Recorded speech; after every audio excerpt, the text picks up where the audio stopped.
Hi everyone, this is Tianxue, and this video was made for the assignment 2 of the unit Meds5010. The occupation I choose is driver because this is my dad's occupation, and he has been such an experienced driver for over 20 years. He raised our family, and when I was in primary and high school, he used to pick me up when school finished, and I was just sitting there watching him driving. And now finally I got a chance to analyze his movement and could also give him some advice. Now let's take a look at his first movement. This movement occurs when the driver tends to turn left. Firstly, there's a head rotation, which takes place in the cervical vertebral joint in the transverse plane around longitudinal axis. The main muscle that involves is the sternocleidomastoid. Its unilaterally contraction leads to the head contralateral rotation. Moves to the shoulder girdle, the concentric contraction of both anterior fibers of the deltoid and the pectoralis major provides flexion of the glenohumeral joint, and the ligaments and shoulder rotator cuff muscles are stabilizers. When turning the wheel, the elbow joint moves from flexion position to an extension, and this movement is by tricep brachii flexion, bicep brachii, and brachioradialis extension. These movements are concentric.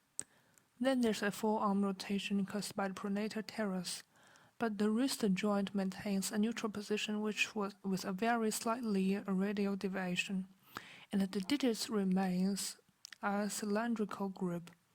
The movement of the upper limb seems to be a small range of circumduction, which does not happen in only one plane. The second movement is changing the gear. Firstly, the shoulder part is doing a retraction, and the glenohumeral joint moves from flexion to a backward position, but not full extension.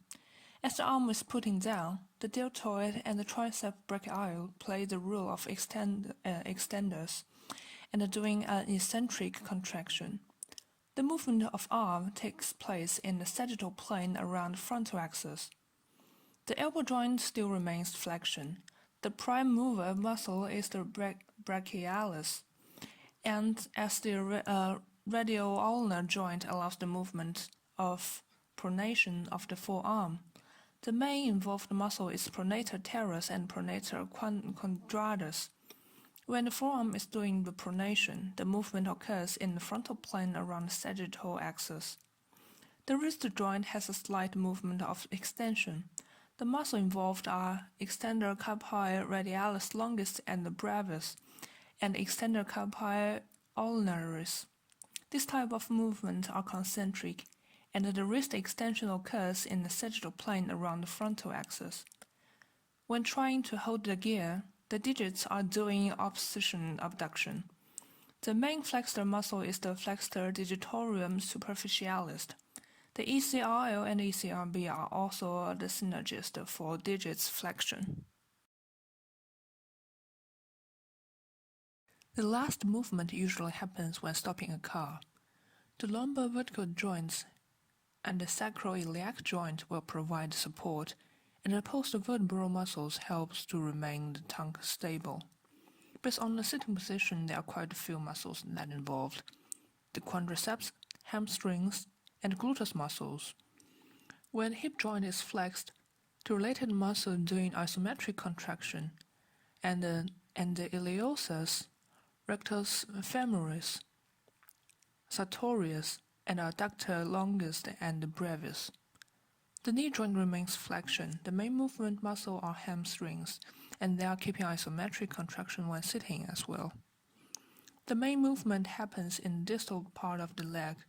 When steps the pedal, the ankle moves start from a typical dorsiflexion and moves to the neutral position, but not a fully plantar flexion.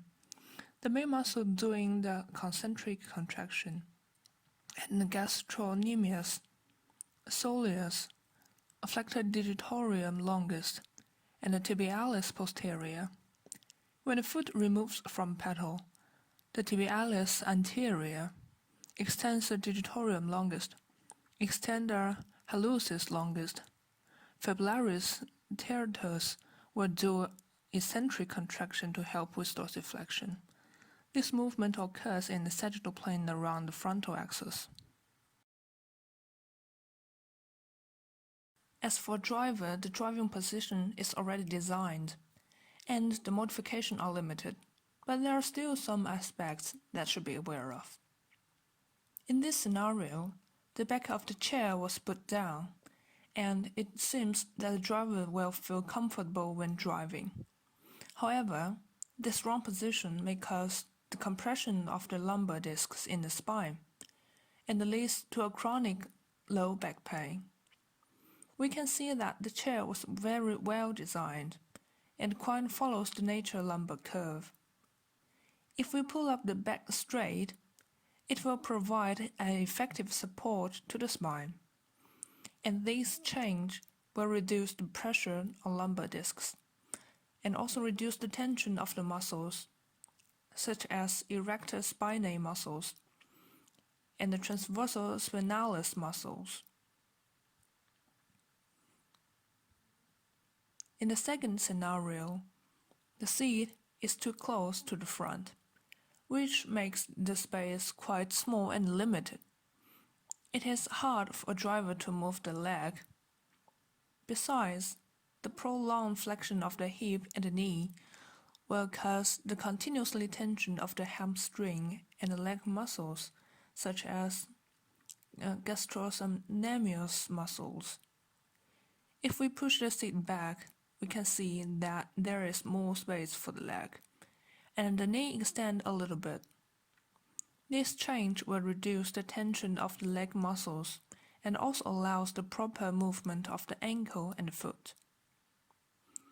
These two advice are given based on ergonomic and anatomic aspects, and they will ensure a proper sitting position and could also ensure an effective for safe driving. Now we have analyzed his movements, and this is the end of the assignment. Thanks for watching.